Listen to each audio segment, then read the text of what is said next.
तो अभी तक हमने वेरिएबल्स, डेटा टाइप्स और ऑपरेटर्स के बारे में सीखा है। अब आगे बढ़ते हैं और एक पर्टिकुलर डेटा टाइप के बारे में सीखते हैं। इस डेटा टाइप का नाम है स्ट्रिंग। जैसा कि हमने आपको बताया था, स्ट्रिंग एक बहुत ही इम्पॉर्टेंट डेटा टाइप है जो पूरी ट्रेनिंग में एक्सटेंसिवली यूज होगा और इसलिए हमें इस पर ज़्यादा फोकस करना होगा। So let's first recall what we know about strings.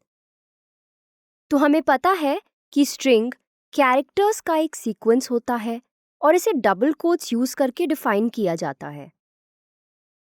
ये वो दोनों तरीके हैं जिनसे स्ट्रिंग वैल्यूज को डिफाइन किया जा सकता है।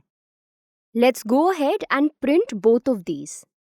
अगर आप नोटिस करेंगे तो आपको दिखेगा कि जिस वेरिएबल को यहाँ डिफाइन किया गया है उसका data type light grey colour में अपीयर हो रहा है।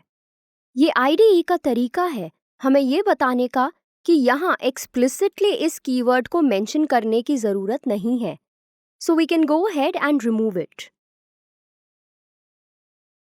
याद रखिएगा कि लाइट ग्रेस हमें यही बताने के लिए यूज होते हैं। Now let's look at the way in which strings are treated behind the scenes by the compiler. जब भी हम कॉटलिन में एक स्ट्रिंग को डिफाइन करते हैं तो कॉटलिन कंपाइलर उसे कुछ इस तरह से देखता है। वो स्ट्रिंग के सारे कैरेक्टर्स को अलग अलग कर देता है और उन्हें इंडिविजुअल एलिमेंट्स की तरह ट्रीट करता है। यहाँ तक कि स्पेसेस और पंक्चुएशन को भी कैरेक्टर्स की तरह ट्रीट किया जाता है। हर कैरेक्टर को सेपरेट कॉलम में स्टोर किया जाता है और हर कॉलम का अपना एक इंडेक्स होता है, just like books in a library. और कॉटलिन में इंडेक्सिंग हमेशा 0 से स्टार्ट होती है। So we can call this table as the index table. ये टेबल यहाँ इस स्ट्रिंग के सभी एलिमेंट्स के इंडेक्स को शो कर रही है। वी होप कि आपको ये सब समझ आ रहा होगा क्योंकि मोस्टली स्ट्रिंग फंक्शंस इंडेक्सिंग के प्रिंसिपल पर वर्क करते हैं।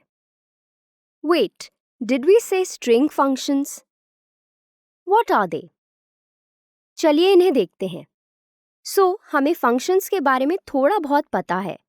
स्ट्रिंग फंक्शंस वो ऑपरेशंस हैं जो स्ट्रिंग्स को मैनिपुलेट करने के लिए या फिर उनसे या उनके बारे में कुछ डेटा एक्सट्रैक्ट करने के लिए परफॉर्म किए जाते हैं। This will make more sense जब हम एक्चुअली कुछ स्ट्रिंग फंक्शंस को देखेंगे। So let's get on with it. ये पहला फंक्शन है जिसके बारे में हम सीखने वाले हैं। ये फंक्शन इंडेक्स टेबल के इंडिसेस को काउंट करता है और स्ट्रिंग की लेंथ को रिटर्न करता है। किसी भी स्ट्रिंग फंक्शन को यूज करने के लिए हम डॉट ऑपरेटर का यूज करते हैं। चलिए देखते हैं कि हम इस स्ट्रिंग फंक्शन को कैसे यूज कर सकते हैं। This is how we will use the length function for strings. हमने यहाँ एक वैल स्ट्रिंग वेरिएबल को डिक्लेयर किया है और यहाँ हमारे पास एक और वेरिएबल है जो लेंथ फंक्शन के दिए हुए रिजल्ट को स्टोर करेगा। तो हम इस एस स्ट्रिंग पर स्ट्रिंग फंक्शन को ऐसे यूज करेंगे और यहाँ हम इस फंक्शन के रिजल्ट को प्रिंट कर रहे हैं।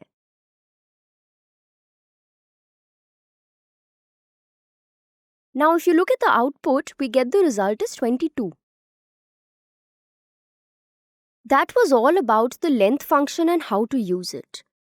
अब आप नोटिस करेंगे कि IDE ने var कीवर्ड को यहाँ येलो कलर दिया है। Let's hover over it and see what it says. तो IDE हमें बता रहा है कि ये वेरिएबल कभी मॉडिफाई नहीं हुआ है और इसे val कीवर्ड यूज करके इम्यूटेबल डिक्लेयर कर सकते हैं। Why does the IDE think so? Because हमने यहाँ स्ट्रिंग वेरिएबल को एक val वेरिएबल की तरह डिफाइन किया है। इसका मतलब है कि स्ट्रिंग की वैल्यू चेंज नहीं हो सकती है, इसलिए स्ट्रिंग की लेंथ भी कभी चेंज नहीं होगी और इसलिए हम इस var को val में चेंज कर सकते हैं। वाओ, IDE काफ़ी स्मार्ट है, राइट? इसलिए ये इम्पोर्टेंट है कि हम IDE के डिफरेंटली कलर्ड हाइलाइट्स और अंडरलाइंस पर हवर करके देखें क्योंकि ये हमें IDE का कोई मैसेज देते हैं। चलिए अब सेकेंड स्ट्रिंग फंक्शन पर मूव करते हैं, विच इज दिस।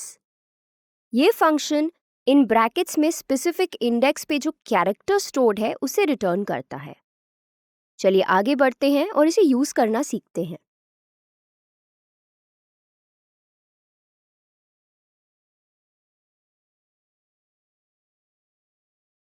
सो हम इस फंक्शन को ऐसे यूज करते हैं. We are trying to get the character that is present at index 12 in the string that we have defined here.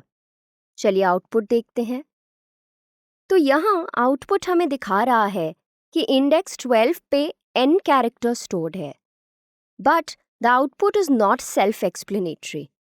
इसका मतलब है कि अगर किसी को पता नहीं हो कि हमने कौन सा स्ट्रिंग मेंशन किया है तो उन्हें समझ नहीं आएगा कि आउटपुट क्या शो करना चाहता है, right? Now one way to resolve this is to use two print statements like this.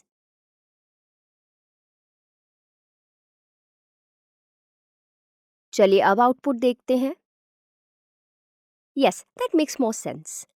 But ये काफी एक्स्ट्रा वर्क था, wasn't it? क्या हमें हमेशा दो प्रिंट स्टेटमेंट्स यूज करनी पड़ेंगी to give meaning to our output?